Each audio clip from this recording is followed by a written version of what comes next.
What's up, wrestling fans? We get the return of Breezango on NXT yesterday. I finally watched NXT. Here is the review. We're going to try to keep it short and sweet and go through everything that we have here. Tonight is Out of Nowhere at 11 p.m. Eastern Time, live here on the Joe Cronin Show. I will be live tonight with Jake for Out of Nowhere, so make sure you guys are here. You will not get the alert because I've uploaded too many videos the last 24 hours. So just show up here, Joe Cronin Show tonight at 11 p.m. By then, we will be live. Absolutely, as always. Candice LeRae versus Mia Yim lasts not very long. There's a double count-out that happens there. That's a whatever throwaway. I had a little bit of excitement to it, but not too much. And then it evolves into a mixed tag team match with Candice LeRae, Johnny Gargano, and Keith Lee and Mia Yim. So all of them come together, not like that. And have this tag match that was all right. I thought it was an okay match. I thought it was kind of interesting. Things were kind of crazy. Keith Lee wasn't dressed to wrestle. Neither was Gargano. Then they have this mixed match that I thought was pretty good. I enjoyed it. The other day I was saying that I still don't know about Gargano as a heel. I'm still not buying the whole thing. But this was the first time where I really thought, man, this guy really is a little sniveling dickweed, you know what I mean? So I really think that that Gargano is starting to nail this thing. He kind of reminds me of this prick I used to work with. So maybe it's working better for me because of that. I don't know, man. What do you guys think? So I thought this was executed really well. I liked that they cheated at the end. He had his car keys on him, so he was able to gouge the eyes of Keith Lee. I love Keith Lee, man. I love him so much. The guy is exciting and fun to watch. He's like watching your dad kick somebody's ass who's a bad guy. So he's got that going for him. Gargano, Candice LeRae, Mia Yim, everybody in the match. I like all these competitors. So I thought they did a really good job in this match. And there is Keith Lee obviously gobbling Gargano. No, I'm just kidding. So I thought the match was pretty good. I gave it a 7.5. The whole beginning for me was a 7.5. It's all about the North American title plus this building of the heels, I think, that needs to happen between Candice and Gargano. I think they did a good job of that. I give that at least a 7.5, and I thought it was good, man. I really did. After that, we got a Isaiah Scott. Well, we did get... Well, we'll talk about the Adam Cole thing, because the Adam Cole video package was amazing with everybody in Undisputed and Adam Cole in the limo riding and the going out to have a drink or whatever. I thought that was well filmed, well edited, beautifully done by whoever edited it and came up with it. They probably just figured, let's go ad-lib, shoot footage, and it will get edited nice later. And they did a great job of that. They got so much footage. The editor was able to just kind of play around with everything, paint the story he wanted to paint with what he was given from all this raw footage, create this ambient look, vibe. Same thing when we went to Velveteen Dream, another guy that I really love, Velveteen Dream. He's got this, I don't know, man, like this vintage, dreamy vibe, this throwback to the early 90s, late 80s that is obvious, but it feels real to me. It's so weird how real it feels to me. I really love what they've done with him since day one. And the guy is so young. It's hard to imagine now that I'm going to be 36 and this guy's like 24 years old. It's amazing, man. So anyway, I thought that was really well done as well. I really like Drake Maverick. I found his little hyper promo to be a little annoying. I don't know why, but I found it to be a little bit annoying. But I did love his promo that we showed on the show the other day that actually got my video blocked worldwide, so you may not even be able to see my review the other day of AEW because it's blocked in most countries. Not worldwide. It looks like it's only blocked in half the countries, but it is blocked in a lot of places because I showed a little clip of the promo. Unfortunately, WWE chopped me for that. But getting a lot of copyright notices. Isaiah Scott, Tony Nese. Isaiah Scott gets the win. 5-minute match, 5 minutes and 40 seconds. It was an okay little showcase there. I think it was a roll-up to end it. Some kind of roll-up. Obviously, it is what it is. It's a distraction, roll up, whatever. Little showcase, getting Jack Gallagher with the distraction, so you're involving everybody else too. So it's building on multiple levels. So again, it did what it was supposed to do. I think that they did some good stuff in the 5 minutes they were allotted, and it didn't go on too long. I always hate when a match goes on, unless you're really trying to get heat on somebody. When a match goes like 10, 15 minutes long and then gets interrupted from stupid crap and ends, it's like enraging. It used to be good.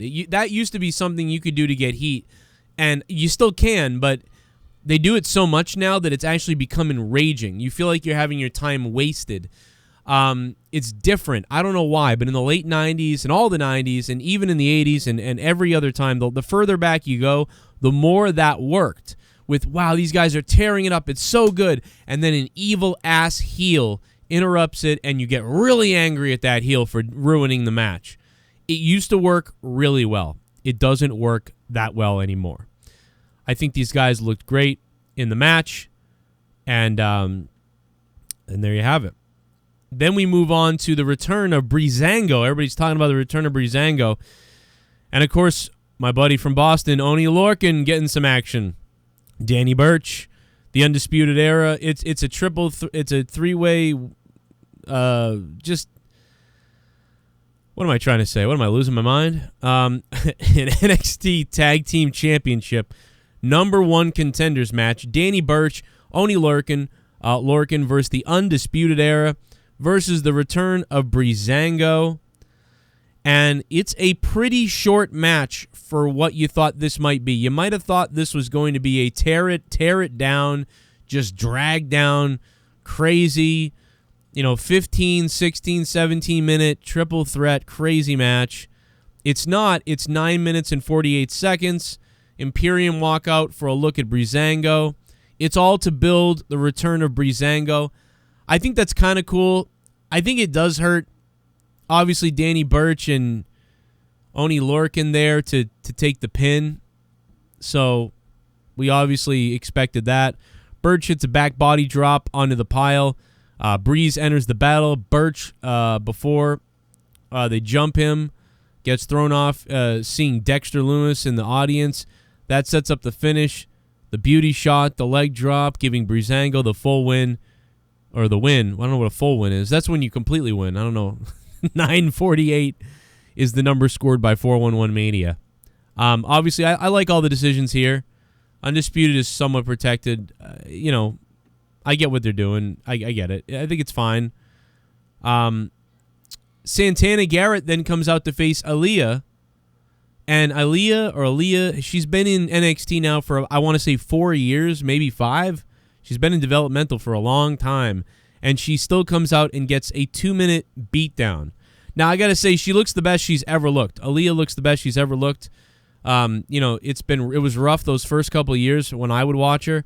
I think she's come a long way from her looks, her confidence. She seems like a very confident person. In fact, she seems so confident in this compared to what I used to see her as that I was actually kind of blown away that she just got jobbed.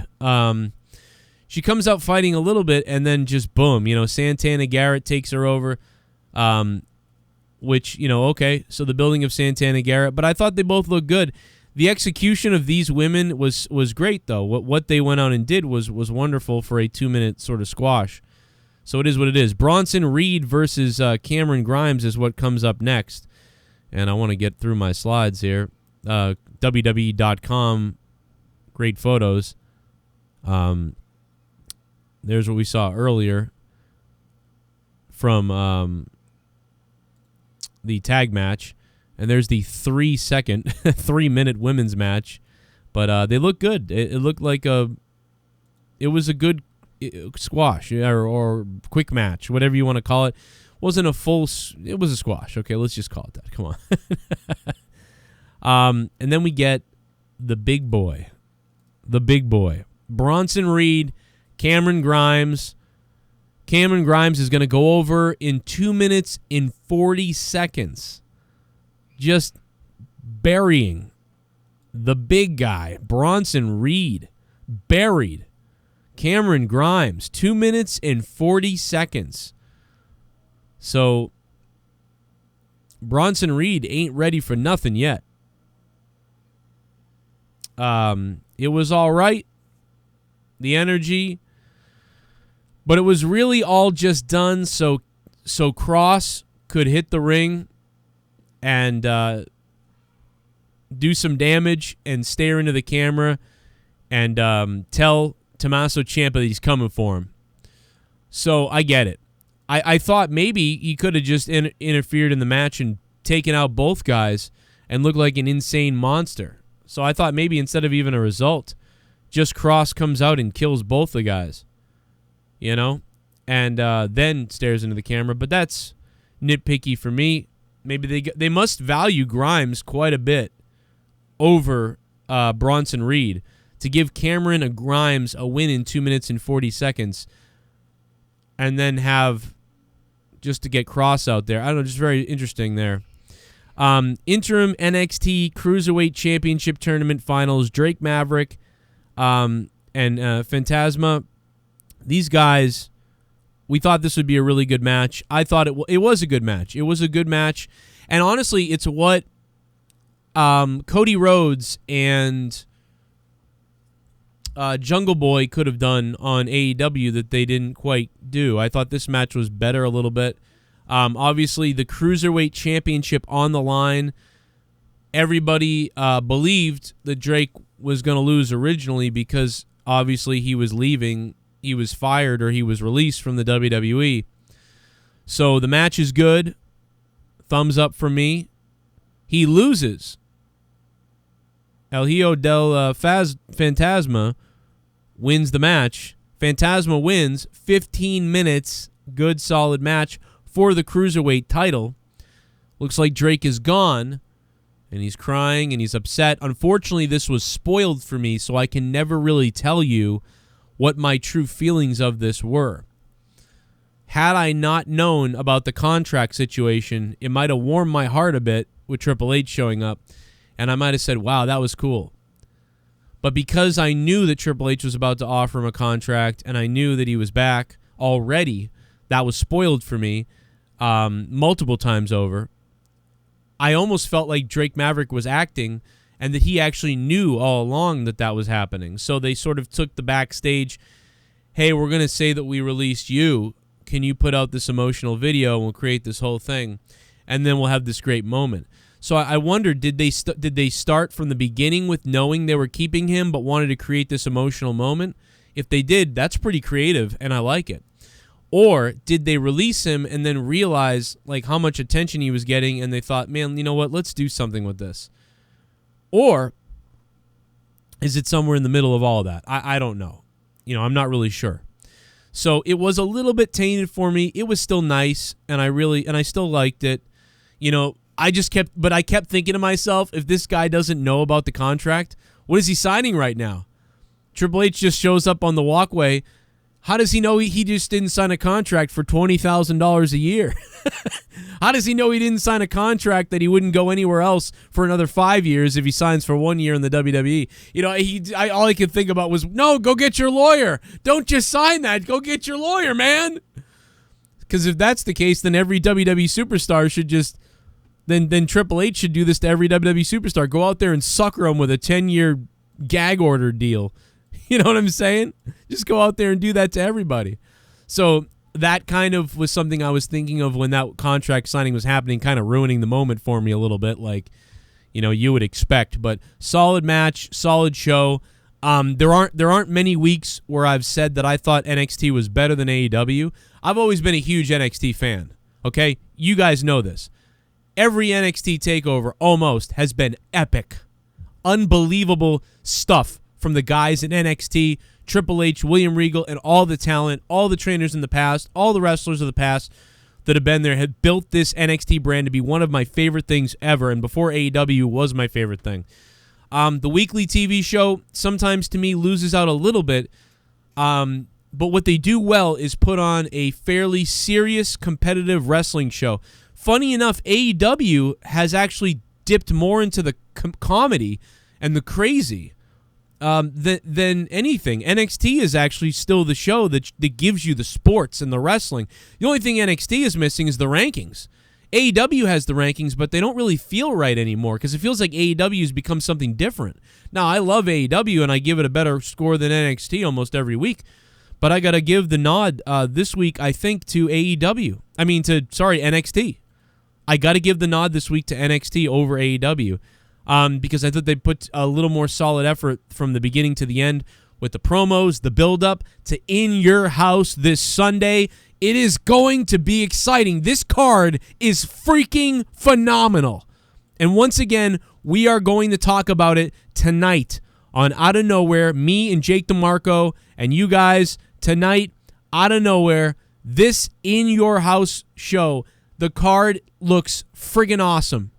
And I am pumped for it, okay? And there's The Rock earlier with his speech. I am pumped for this, man. WWE Network. This Sunday, they're not paying me to say it, but you got to be there because this card is awesome. I grew up loving In Your House. I remember when I was 11 years old and they announced they were going to give away a house, and I said, Mom, we could win a house. And you tried to call the line or whatever the heck you did. But I do remember that, man, and I remember Todd Pettengill giving away the house and all the other junk. But, man, I've been watching wrestling since 1987, 1988, WrestleMania 5, Macho Man Hulk Hogan. And the next step after that was when the WWE went into that early mid-90s mode, and the In Your House was so special. So it's so cool to see that theme come back, minus the house. I'm Joe Cronin. That's the NXT review, guys. I hope you like it. I hope you subscribe. Check out me and Jesse. It's up right now for you guys on Patreon. Patreon.com/Joe Cronin Show. Me and Jesse, we did a new episode of After Dark. And it's available right now on Patreon. Go listen to it. It's an hour long.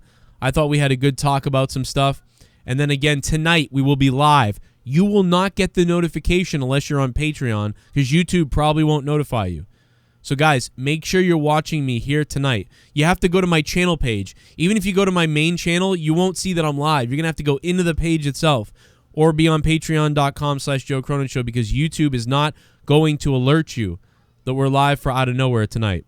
So go listen to After Dark if you'd like to with me and Jesse on Patreon right now. And I'll see you guys tonight at 11 p.m. for Out of Nowhere. Here's some other videos that you might have missed from me popping up. Go click on them, binge my channel, have a good time, have a good day, and we'll see you tonight for Out of Nowhere Live.